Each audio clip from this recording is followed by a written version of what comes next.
Kakinada 3 town police station పరిధిలోని Jyothula colony తోటమ్మవారి వీధిలో ఈ నెల 3న జరిగిన రాజు శివ హత్య కేసులో ఇద్దరు ముద్దాయిలను అరెస్ట్ చేసినట్టు 3 టౌన్ సిఐ కేవీఎన్ సత్యనారాయణ తెలిపారు. కాకినాడ 3 టౌన్ పరిధి జ్యోతుల కాలనీ తోటమ్మవారి వీధిలో ఈ నెల 3వ తేదీన జరిగిన హత్య కేసును పోలీసులు ఛేదించారు. ఈ సందర్భంగా 3 టౌన్ పోలీస్ స్టేషన్లో ఏర్పాటు చేసిన మీడియా సమావేశంలో 3 టౌన్ సిఐ కేవీఎస్ సత్యనారాయణ వివరాలను వెల్లడించారు. కాకినాడ నగరంలో స్థానిక జ్యోతుల కాలనీ తోటమ్మవారి వీధిలో ఇద్దరు ట్రాన్స్జెండర్లు జెస్సీ, పప్పి కలిసి తన బాబాయ్ అయిన రాజు శివ అనే వ్యక్తిని తీవ్రంగా కొట్టారని, గాయాలతో పడి ఉన్న అతన్ని కాకినాడ జీజీహెచ్లో చేర్చారని, అతని పరిస్థితి విషమంగా ఉందని, అతన్ని కొట్టిన జెస్సీ, పప్పీలపై కేసు నమోదు చేసి చర్యలు తీసుకోవాలని రాజు రాజేష్ అనే వ్యక్తి ఫిర్యాదు చేశారని అన్నారు.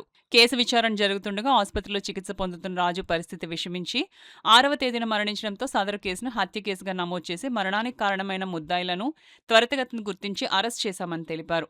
ముద్దాయిలు సాయిపోగు కిరణ్మయి అలియాస్ జెస్సీ మరియు రెడ్డిపోగు అజయ్ కుమార్ అలియాస్ పప్పిలను కోర్టులో హాజరుపరుస్తామని వివరించారు. ఈ మీడియా సమావేశంలో 3 టౌన్ ఎస్ఐ సాగర్ బాబు, సిబ్బంది పౌలు, సతీష్, మురళీరాజు, శ్రీనివాస్ తదితరులు పాల్గొన్నారు. వారి యొక్క దుస్తులు ఏవైతే ఉన్నాయో వాటిని వీళ్ళు సంఘటనా స్థలం తర్వాత అక్కడి నుంచి పారిపోయి ఆ దుస్తుల్ని సాక్ష్యాలను మార్చుకోవడానికి ఉతికేయడం జరిగింది. దాని మీద ఈ మూడింటిని కూడా సీజ్ చేసి వారి దగ్గర నుంచి వీరిని అరెస్ట్ చేయడం జరిగింది. ఈ యొక్క కేసుకి మూలం ఏంటంటే ఈ రాజు శివ అనే వ్యక్తి వీళ్ళతో పాటు ఈ ట్రాన్స్జెండర్స్ ఇద్దరు ఎవరైతే సాయిపోగు కిరణ్మయి అలాగే రెడ్డిపోగు అజయ్ కుమార్, వీళ్ళు జెస్సీ, పప్పి అనే ఇద్దరు కూడా ఈ యొక్క షాప్స్ దగ్గరికి తిరుగుతూ ఈ డబ్బులు అవి అడుగుతూ ఉంటారు. ఆ విధంగా తిరుగుతూ ఉంటే వీళ్ళతో పాటు ఈ రాజు శివ కూడా అప్పుడప్పుడు వెళ్తూ ఉంటాడని మా దర్యాప్తులు తెలియంది.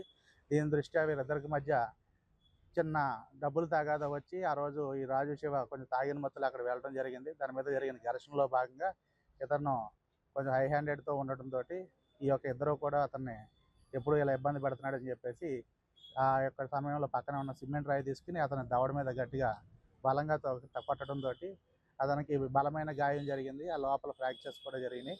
తర్వాత అతను పూర్తి రక్తపు మడుగులు అక్కడ పడిపోవడం జరిగింది. ఈ యొక్క సంఘటన తెలిసిన తర్వాత బంధువులు అక్కడికి వచ్చి అంబులెన్స్లో హాస్పిటల్ తీసుకెళ్తే అక్కడ హాస్పిటల్లో చనిపోయాడు. కాబట్టి ఇద్దరిని కూడా ఈ ట్రాన్స్జెండర్ ఇద్దరిని కూడా ఈరోజు మన గౌరవ మేజిస్ట్రేట్ కోర్టు నందు రిమాండ్ నిమిత్తం ఆధారపరచడం జరుగుతూ ఉంది.